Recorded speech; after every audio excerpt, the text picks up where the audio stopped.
thì là cái này cái mơ tới chỉ là sao tiền cái chờ kia là cái gì con á bây giờ cái này không bây giờ còn chỉ là chỉการจะ cái เป็น bạn ทาง tới tiền อันนี้เป็นขนาดได้สำนักร้านมัน slow ลงเมื่อปีจันปีจำนายนี่คือในนักพันนา thì สำนัก starter สำนัก starter one เพราะประสบมาเนี่ย one อันนั้นหนักในร้านที่สำนักได้กันสุดประมาณนั้นนานอย่างชัวร์ไม่ยังต่อร้านหรือ Ok, còn đầu tiên là bây giờ login không Google account.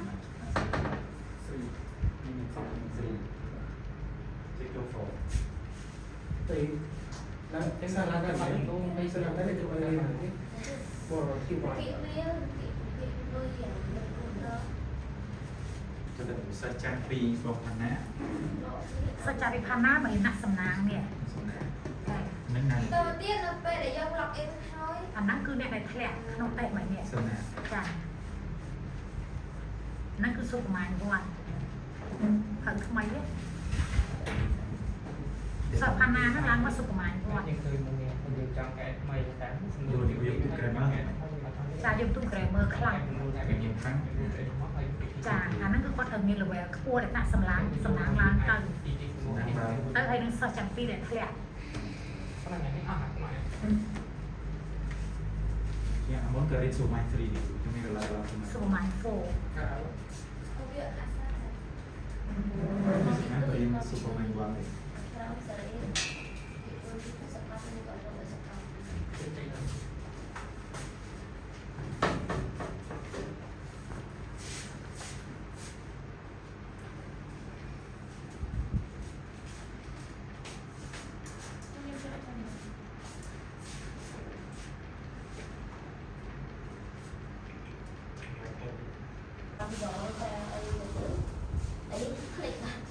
Cho nó bây giờ login ban account luôn hai cái lần trên mình trẻ trong home nó admin ấy là của ấy chắc ở đâu này cái discover nó cứ cái này giờ rong ghép là cái bậc cao tháo vô trên cùng room nhiều dân search nào tôi hold hàng cái discover này khác cái này giờ rong cùng room bị kê rồi còn rong ghép là cái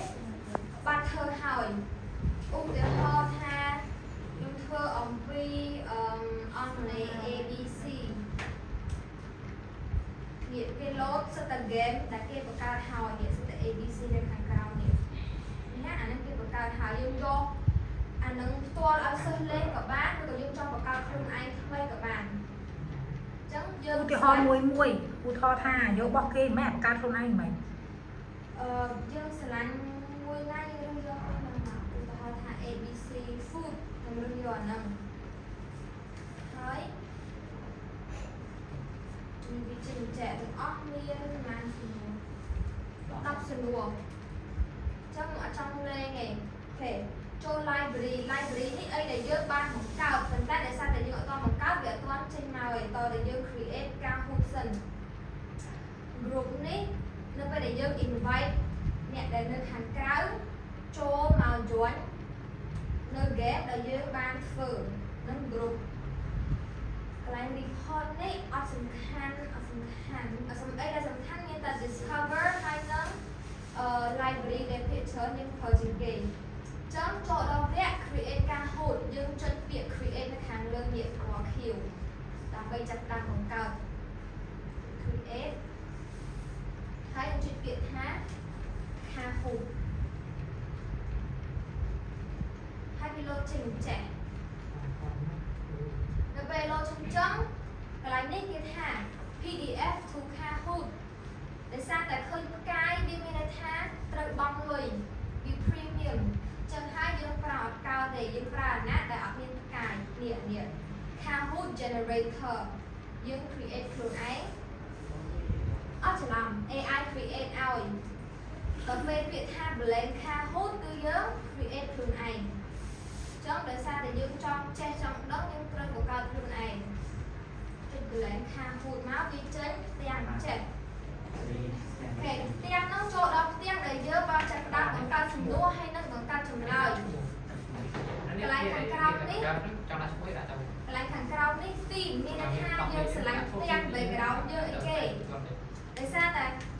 chỗ đó khai Christmas chứ ủa thôi ha dùng sự lạnh theme winter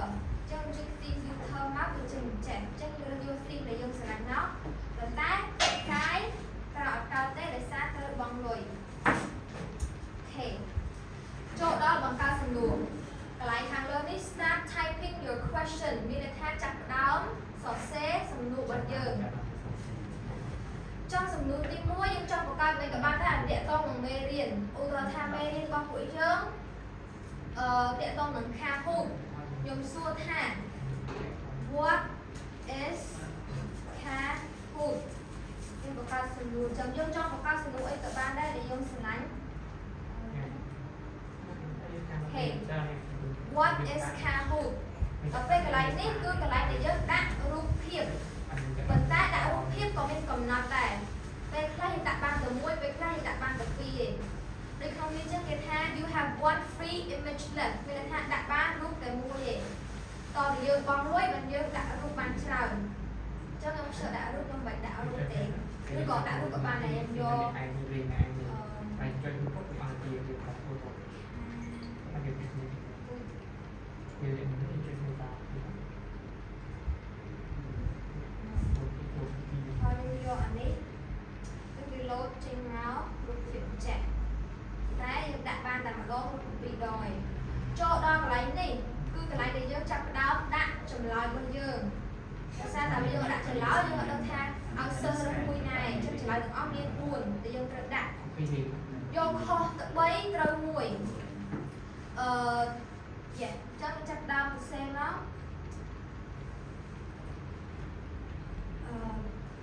ចាប់ដើមដាក់ចម្លើយខុស3ត្រូវ1យើងសរសេរថា horror game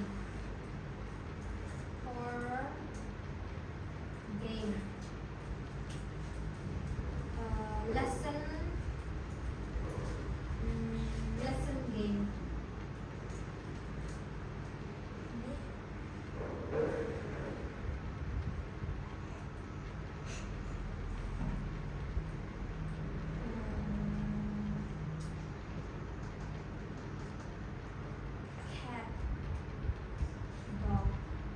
trong trả lời để trớ cứ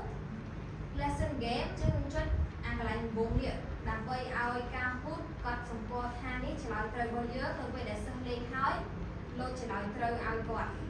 ok trong đặt chưa bán mặt tia ấy nhưng ban quiz mùi trong cao quiz mùi đi trên biệt thả ép quiz prophet quiz miễn phíមួយបែប true or false មួយទៀតបែបចម្លើយជ្រើសរើសអាដែលខ្ញុំបង្កើតវិញចម្លើយជ្រើសរើសដោយសារវាមាន4ចម្លើយអញ្ចឹងគេហៅថាចម្លើយជ្រើសរើសឥឡូវចូលដល់ true or false មានន័យថាពិតឬក៏អត់ពិតអញ្ចឹងក្នុងនេះចាប់ដល់សរសេរប្រយោគរបស់យើងមកឧទាហរណ៍ខ្ញុំនិយាយថា Christmas is on March. Okay. Christmas is on March. មានថាថ្ងៃ Christmas ថ្ងៃ Christmas គឺនៅខែ3អញ្ចឹងអត់ត្រូវទេអត់ត្រូវយើងដាក់ form មកអូខេចឹងមានបានតែពីរប្រភេទណាមាន true false ហើយនិង quiz ក្រៅពីនោះបងលុយអត់កើតចឹងហើយយើងប្រើបានតែពីរហ្នឹងឯងចឹងយើងផ្លាស់គ្នាមកយើងឆ្លាញ់បែបប្រភេទឲ្យសិស្សរើសពួតចម្លើយឬក៏បែបពិតឬក៏អត់ពិត true មានថាពិត false មានន័យថាអត់ពិតចឹងយើងចង់បានប្រហែល slide យើងបង្កើត slide ខ្លួនឯងប៉ុណ្ណឹងមកឧទាហរណ៍ចង់បានតែ3 slide យើងយកអានេះមួយទៀតដាក់ថា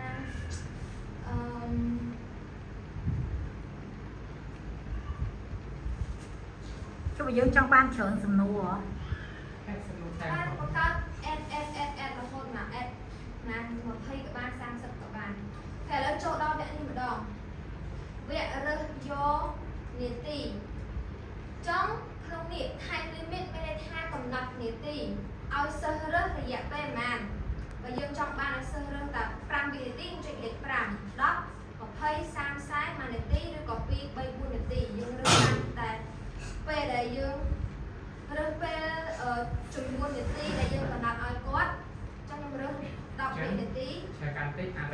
យើងកំណត់នាទី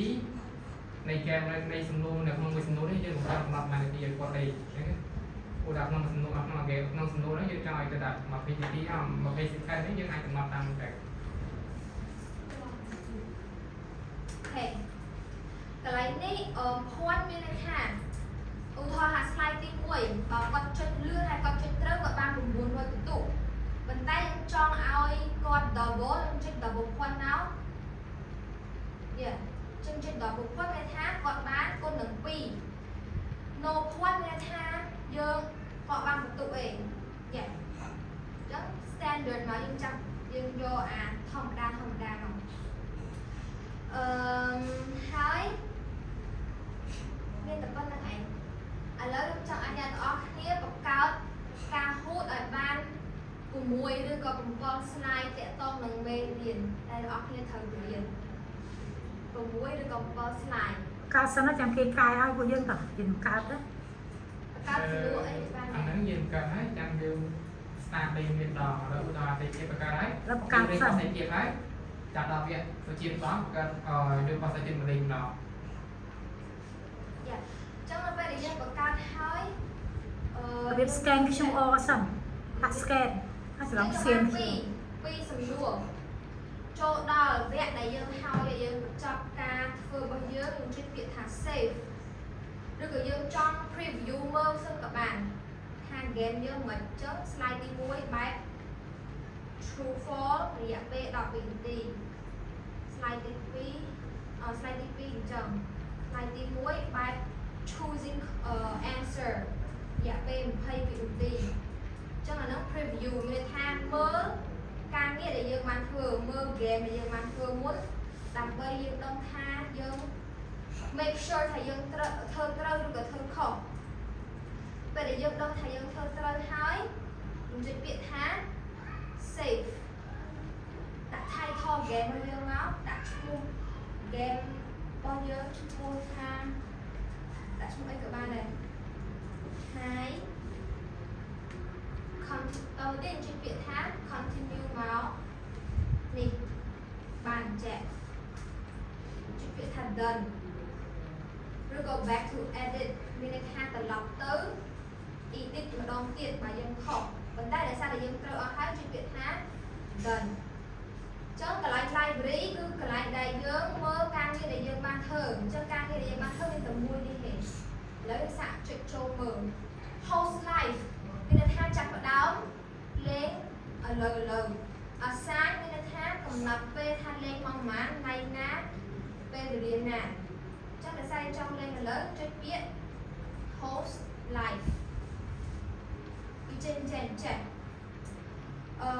ក្នុងនេះ select mode មានន័យថាបែបគេមានបែប classic mode autumn mode នោះមានន័យថា theme របស់វាគឺ theme autumn គ្រាន់តែបែប background វាពណ៌វាស្អាតបែប lecture មានថាយើងបង្រៀនគេយើងបង្រៀនអ្វីដែលយើងបានបង្កើតហ្នឹង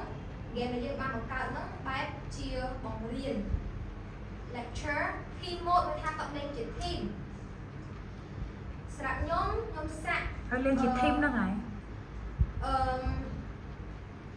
accuracy mode ហើយនិង classic mode ខ្ញុំសាក់ឲ្យវាស្តៀងតែគ្នាតែខ្ញុំឃើញភាគច្រើនគឺគេយក classic mode លេងជាទូទៅតទៅទៀតយើង select mode យើងហើយយើងចុចពាក្យថា start game ណាវានឹងចេញជាកូដហើយនឹង QR code ដើម្បីឲ្យសិស្សរើសសិស្សគាត់ចង់យក QR code គាត់ដកទូរស័ព្ទមកគាត់ scan ប៉ុន្តែបើគាត់ចង់ទៅសេលេខកូដចូល